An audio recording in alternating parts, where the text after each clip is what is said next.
अथ श्री महालक्ष्मी ललिता कवचा। सनत्कुमार उवाच अथ ते कवचं देव्या वक्षे नवरतात्मकम् येन देवासुरनर जयिष्यात् साधकः सदा। सर्वतः सर्वदात्मानं ललिता पातु सर्वगा। कामेशी पुरतः पातु भगमाली त्वनन्तरम्। दिशः पातु तथा दक्ष पार्श्वं मे पातु सर्वदा। नित्यक्लिन्नाथ भीरुण्डा दिशं मे पातु कोणपि। तथैव पश्चिमं भागं रक्षतात् वह्निवासिनी। महावज्रेश्वरी नित्या वायव्ये मां सदावतु। वामपार्श्वं सदा पातु इति मे ललिता ततः। माहेश्वरी दिशं पातु त्वरितं सिद्धदायिनी। पातु मामूर्ध्वतः शश्वत् देवताकुलसुन्दरी। अधो नीलपताकाख्या विजया सर्वतश्च मां। करोतु मे मङ्गलानि सर्वदा सर्वमङ्गला। देहेन्द्रियमनप्राणान् ज्वालामालिनि विग्रहा। पालयत्वनिशं चित्ता चित्तं मे सर्वदावतु। कामात् क्रोधात् तथा लोभान् मोहान् मानान् मदादपि। पापान् मां सर्वतः शोकात् संशयात् सर्वतः सदा। असत्यात् क्रूरचिन्तातो हिंसातश्चोरतस्तथा। स्थैमित्याच्च सदा पातु प्रेरयन्त्यः शुभं प्रति।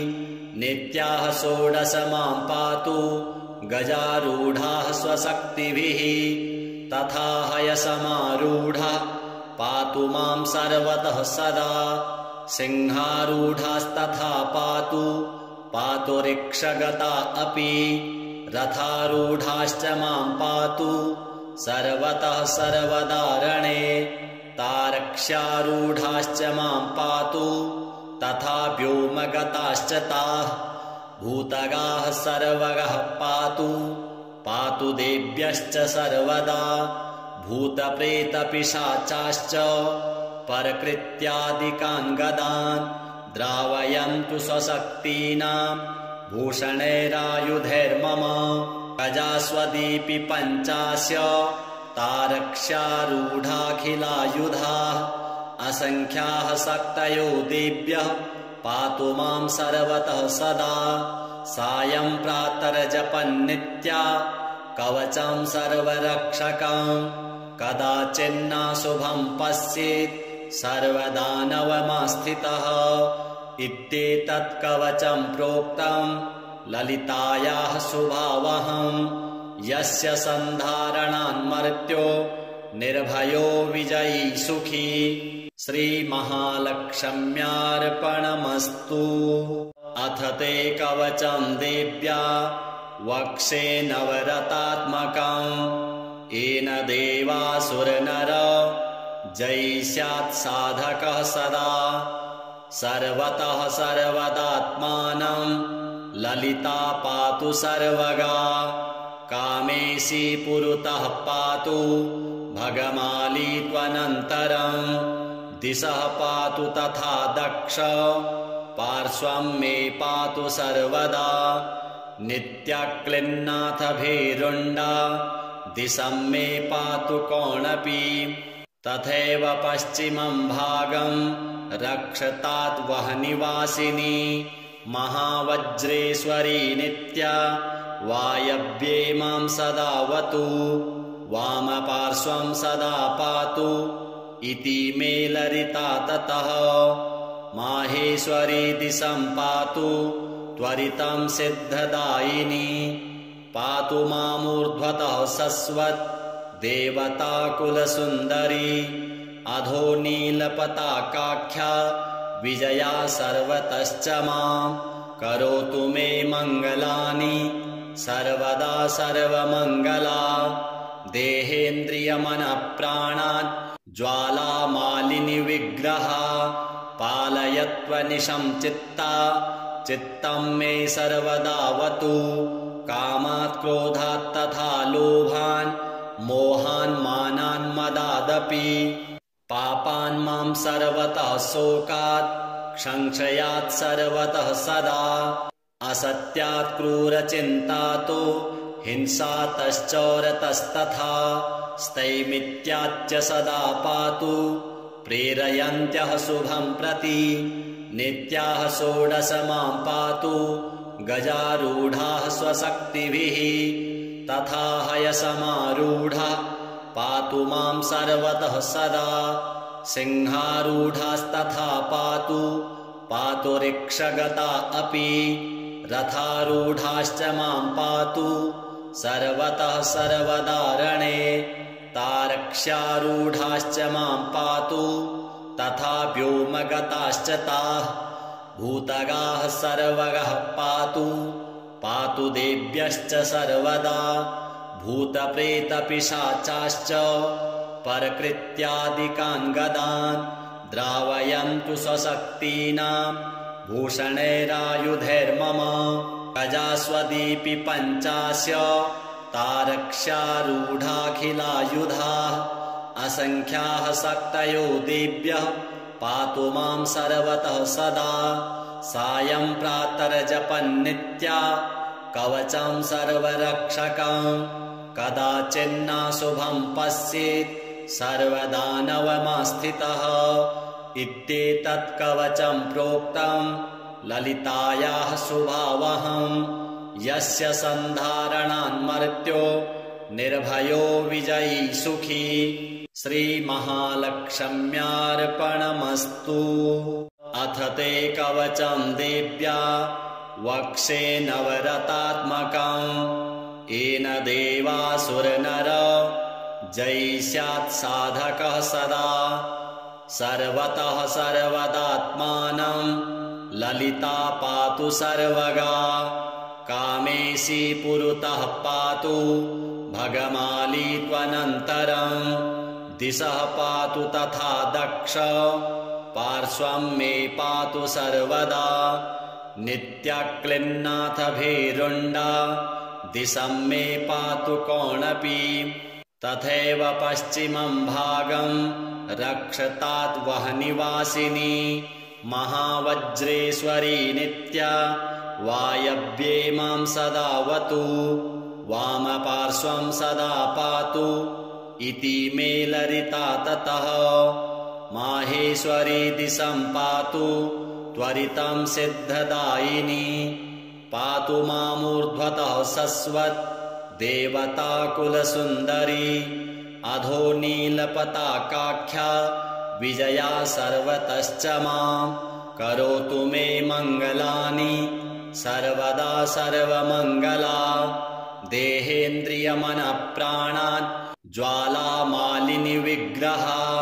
पालयत्वनिशं चित्ता चित्तं मे सर्वदावतु कामात् क्रोधात् तथा लोभान् मोहान् मानान् मदादपि पापान् मां सर्वतः शोकात् संशयात् सर्वतः सदा असत्यात् क्रूरचिन्तातो हिंसातश्चौरतस्तथा स्थैमित्याच्च सदा पातु प्रेरयन्त्यः शुभं प्रति नित्याः षोडश मां पातु गजारूढाः स्वशक्तिभिः तथा हयसमारूढा पातु मां सर्वतः सदा सिंहारूढास्तथा पातु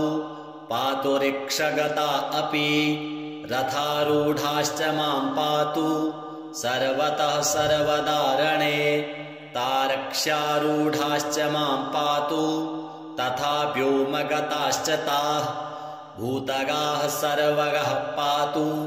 पातु देव्यश्च सर्वदा भूतप्रेतपिशाचाश्च परकृत्यादिकान् गदान् द्रावयन्तु स्वशक्तीनां भूषणैरायुधैर्मम गजास्वदीपि पञ्चास्य तारक्ष्यारूढाखिलायुधाः असङ्ख्याः शक्तयो देव्यः पातु मां सर्वतः सदा सायं प्रातर्जपन्नित्या कवचं सर्वरक्षकं कदाचिन्नाशुभं पश्येत् सर्वदानवमास्थितः इत्येतत् कवचं प्रोक्तं ललितायाः शुभावहं यस्य सन्धारणान्मर्त्यो निर्भयो विजयी सुखी श्रीमहालक्ष्म्यार्पणमस्तु। अथ ते कवचं देव्या वक्षे नवरतात्मकं येन देवासुरनर जयिष्यात् साधकः सदा सर्वतः सर्वदात्मानं ललिता पातु सर्वगा कामेशी पुरतः पातु भगमाली त्वनन्तरं दिशः पातु तथा दक्ष पार्श्वं मे पातु सर्वदा नित्यक्लिन्नाथ भीरुण्डा दिशं मे पातु कोणपि तथैव पश्चिमं भागं रक्षतात् वह्निवासिनी महावज्रेश्वरी नित्या वायव्ये मां सदावतु वामपार्श्वं सदा पातु इति मे ललिता ततः माहेश्वरी दिशं पातु त्वरितं सिद्धदायिनी पातु मामूर्ध्वतः शश्वत् देवताकुलसुन्दरी अधो नीलपताकाख्या विजया सर्वतश्च मां करोतु मे मङ्गलानि सर्वदा सर्वमङ्गला देहेन्द्रियमनःप्राणान् ज्वालामालिनि विग्रहा पालयत्वनिशं चित्ता चित्तं मे सर्वदावतु कामात् क्रोधात् तथा लोभान्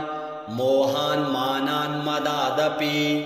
पापान् मां सर्वतः शोकात् संशयात् सर्वतः सदा असत्यात् क्रूरचिन्तातो हिंसातश्चौरतस्तथा स्थैमित्याच्च सदा पातु प्रेरयन्त्यः शुभं प्रति नित्याः षोडश मां पातु गजारूढाः स्वशक्तिभिः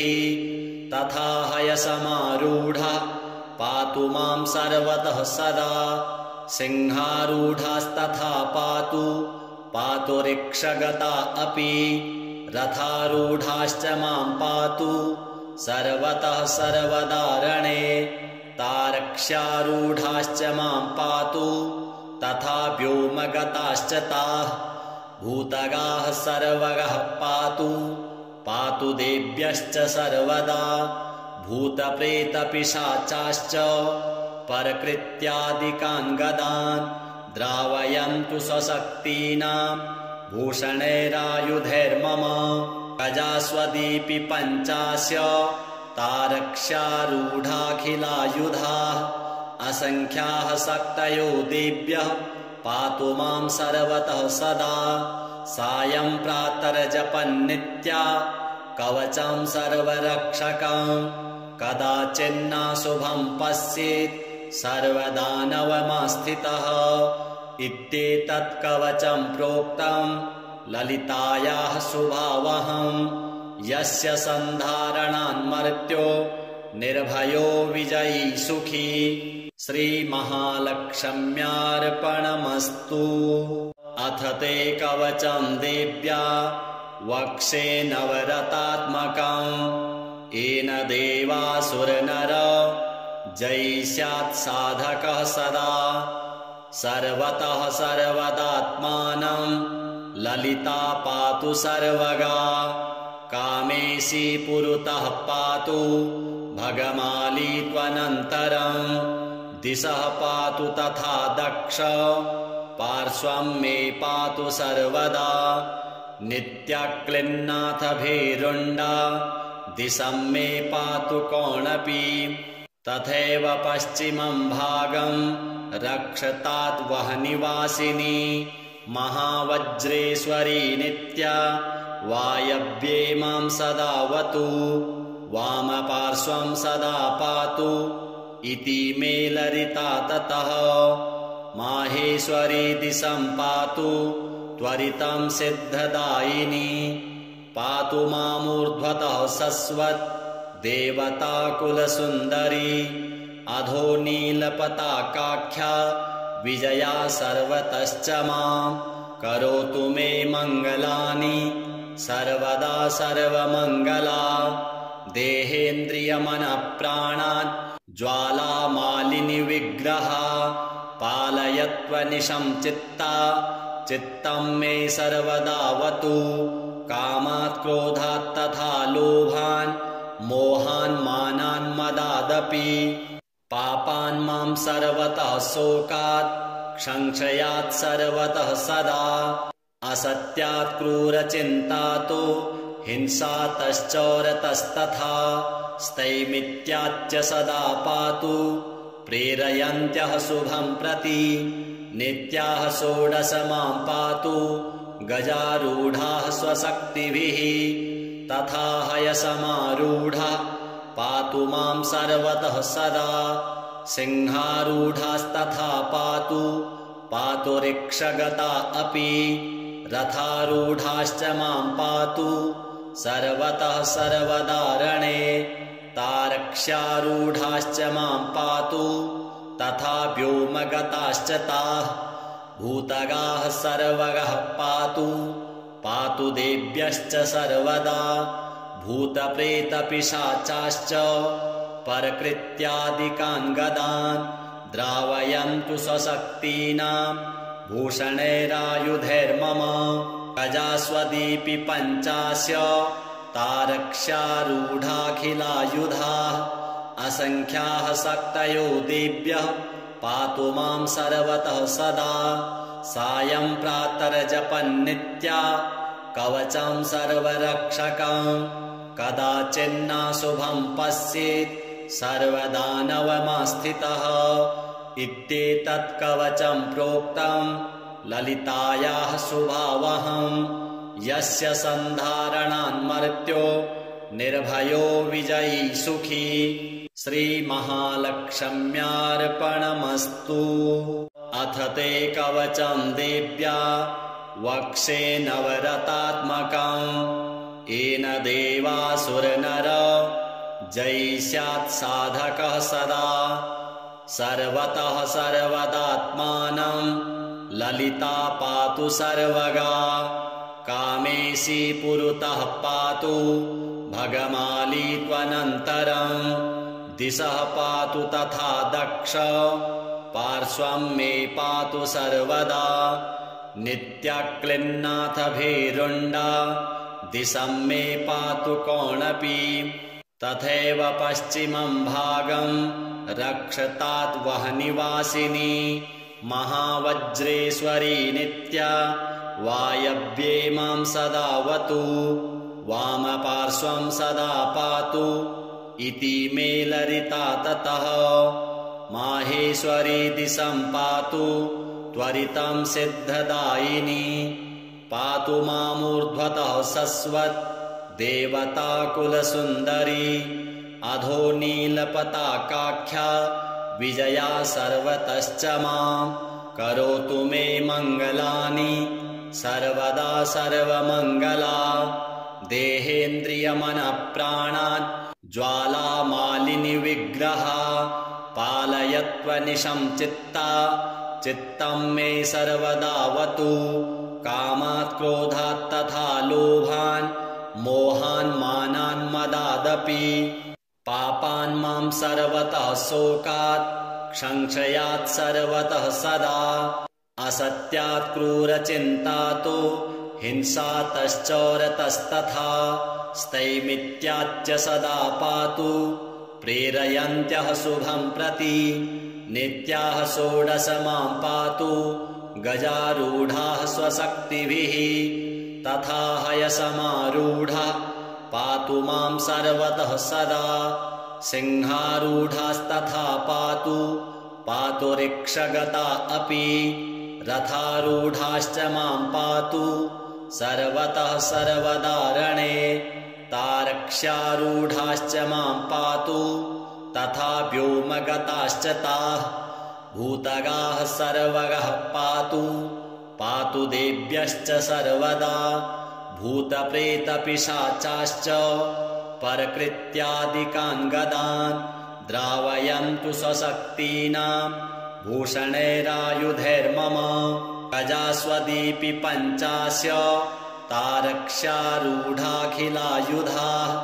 असङ्ख्याः शक्तयो देव्यः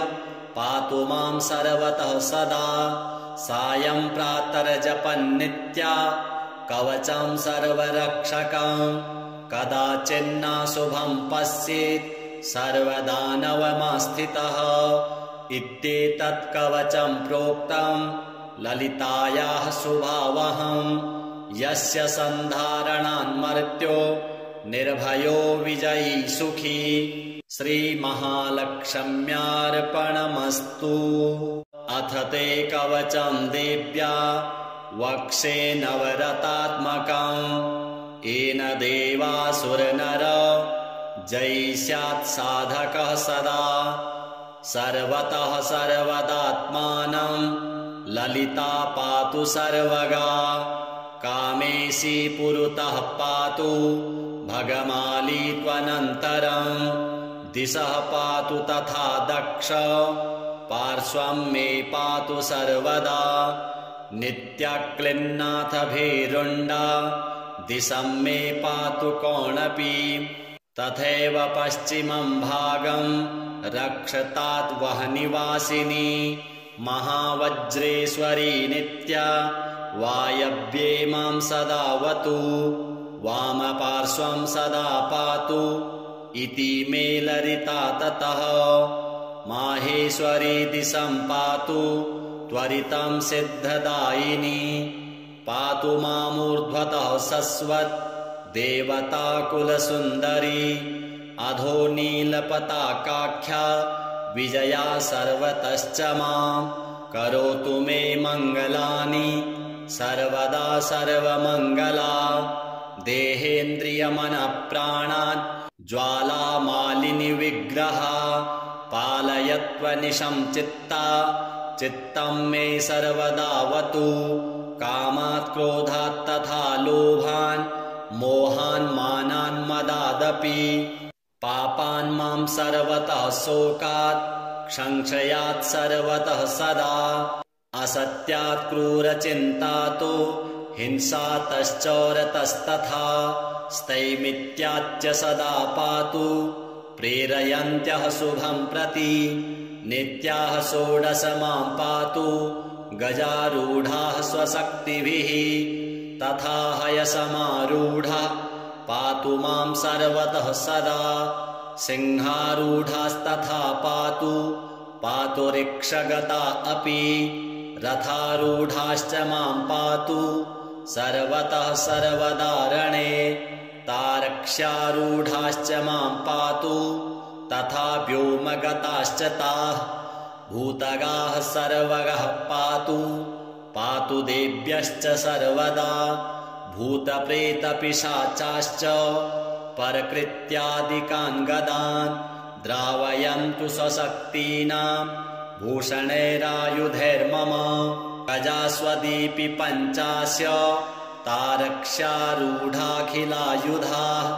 असङ्ख्याः शक्तयो देव्यः पातु मां सर्वतः सदा सायं प्रातर्जपन्नित्या कवचं सर्वरक्षकं कदाचिन्नाशुभं पश्येत् सर्वदानवमास्थितः इत्येतत् कवचं प्रोक्तं ललितायाः शुभावहं यस्य सन्धारणान्मर्त्यो निर्भयो विजयी सुखी श्रीमहालक्ष्म्यार्पणमस्तु। अथ ते कवचं देव्या वक्षे नवरतात्मकं येन देवासुरनर जयिष्यात् साधकः सदा सर्वतः सर्वदात्मानं ललिता पातु सर्वगा कामेशी पुरतः पातु भगमाली त्वनन्तरं दिशः पातु तथा दक्ष पार्श्वं मे पातु सर्वदा नित्याक्लिन्नाथ भीरुण्डा दिशं मे पातु कोणपि तथैव पश्चिमं भागं रक्षताद्वहनिवासिनी महावज्रेश्वरी नित्या वायव्ये मां सदावतु वामपार्श्वं सदा पातु इति मे ललिता ततः माहेश्वरी दिशं पातु त्वरितं सिद्धदायिनी पातु मामूर्ध्वतः सस्वत् देवताकुलसुन्दरी अधो नीलपताकाख्या विजया सर्वतश्च मां करोतु मे मङ्गलानि सर्वदा सर्वमङ्गला देहेन्द्रियमनप्राणान् ज्वालामालिनि विग्रहा पालयत्वनिशं चित्ता चित्तं मे सर्वदावतु कामात् क्रोधात् तथा लोभान् मोहान् मानान् मदादपि पापान् मां सर्वतः शोकात् संशयात् सर्वतः सदा असत्यात् क्रूरचिन्तातो हिंसातश्चौरतस्तथा स्थैमित्याच्च सदा पातु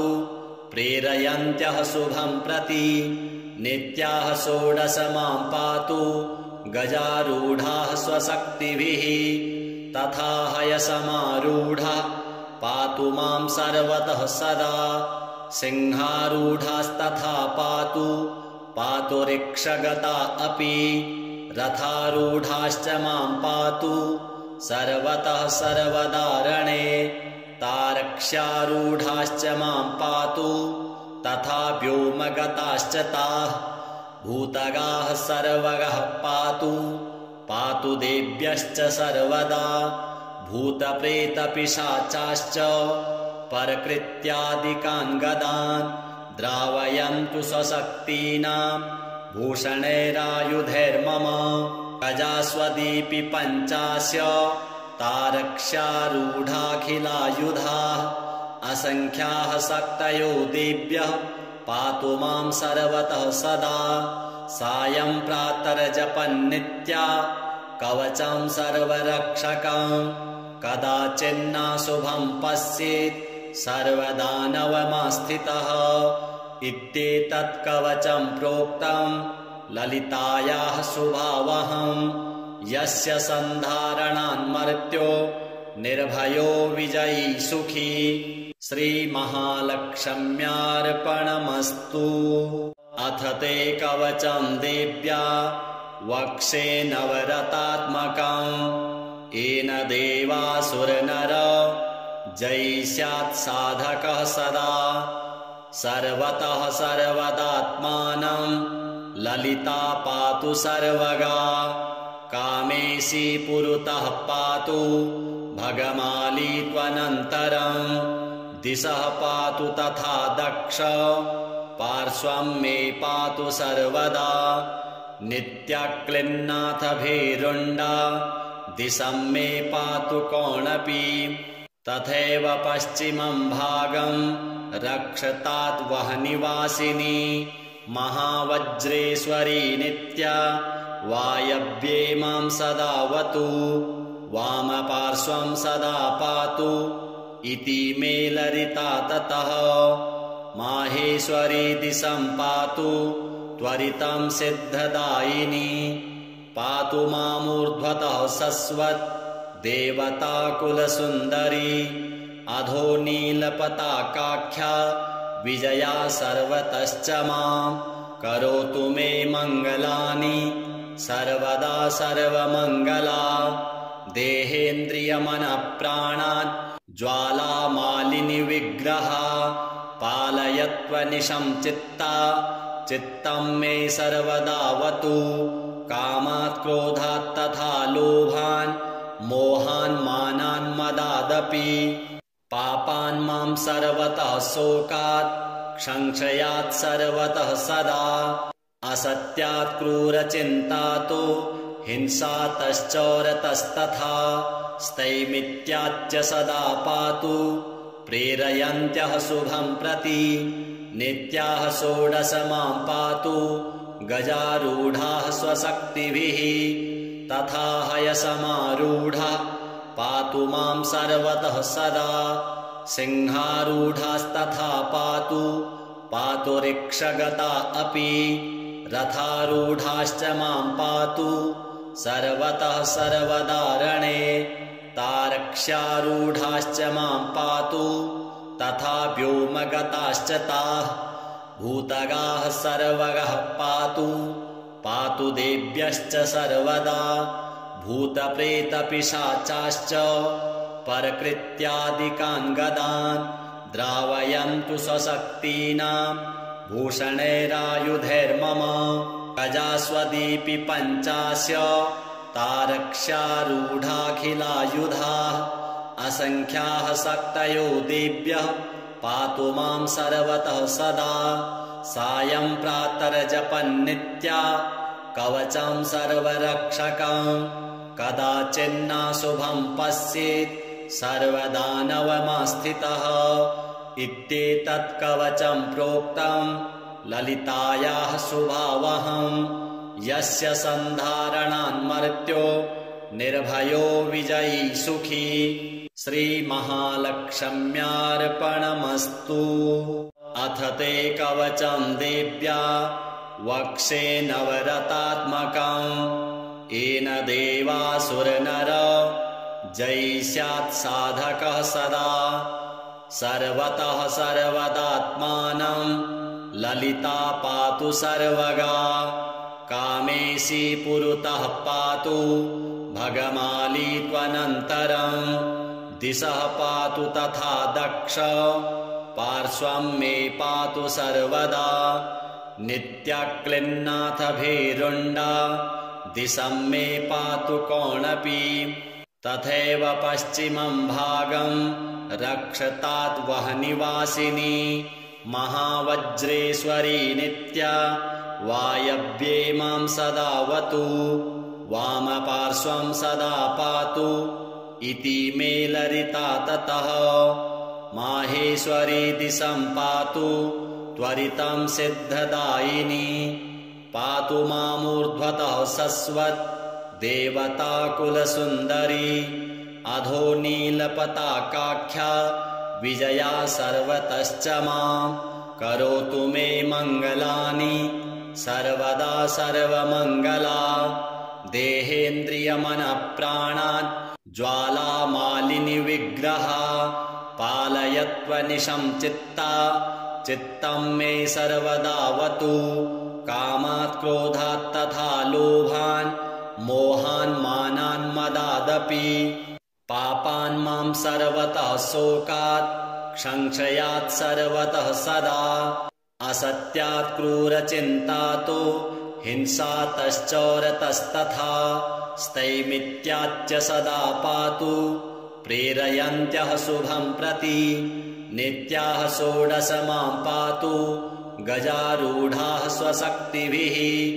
तथा हयसमारूढः पातु मां सर्वतः सदा सिंहारूढास्तथा पातु रिक्षगता अपि रथारूढाश्च मां पातु सर्वतः सर्वदारणे तारक्ष्यारूढाश्च मां पातु तथा व्योमगताश्च ताः भूतगाः सर्वगः पातु देव्यश्च सर्वदा भूतप्रेतपिशाचाश्च परकृत्यादिकान् गदान् द्रावयन्तु स्वशक्तीनां भूषणैरायुधैर्मम गजास्वदीपि पञ्चास्य तारक्ष्यारूढाखिलायुधाः असङ्ख्याः शक्तयो देव्यः पातु मां सर्वतः सदा सायं प्रातर्जपन्नित्या कवचं सर्वरक्षकं कदाचिन्नाशुभं पश्येत् सर्वदानवमास्थितः इत्येतत् कवचं प्रोक्तं ललितायाः शुभावहं यस्य सन्धारणान्मर्त्यो निर्भयो विजयी सुखी श्रीमहालक्ष्म्यार्पणमस्तु। अथ ते कवचं देव्या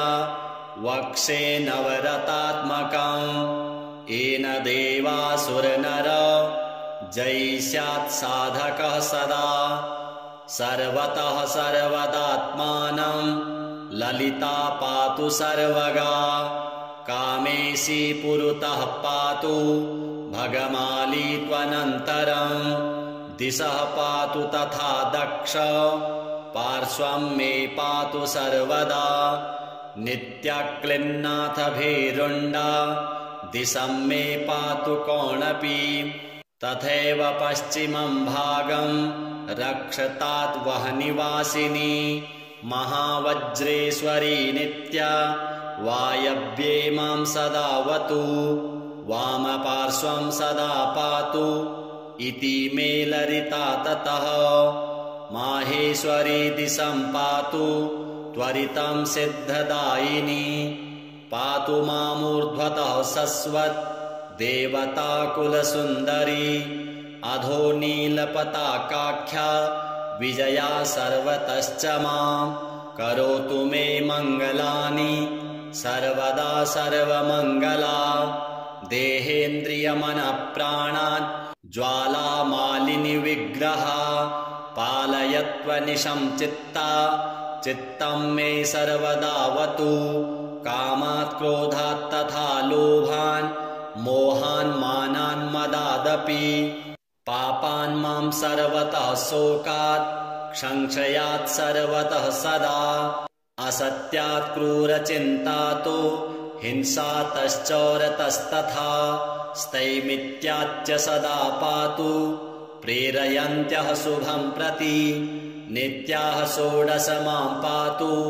गजारूढाः स्वशक्तिभिः तथा हयसमारूढा पातु मां सर्वतः सदा सिंहारूढास्तथा पातु पातु ऋक्षगता अपि रथारूढाश्च मां पातु सर्वतः सर्वदारणे तारक्ष्यारूढाश्च मां पातु तथा व्योमगताश्च ताः भूतगाः सर्वगः पातु पातु देव्यश्च सर्वदा भूतप्रेतपिशाचाश्च परकृत्यादिकान् गदान् द्रावयन्तु स्वशक्तीनां भूषणैरायुधैर्मम गजास्वदीपि पञ्चास्य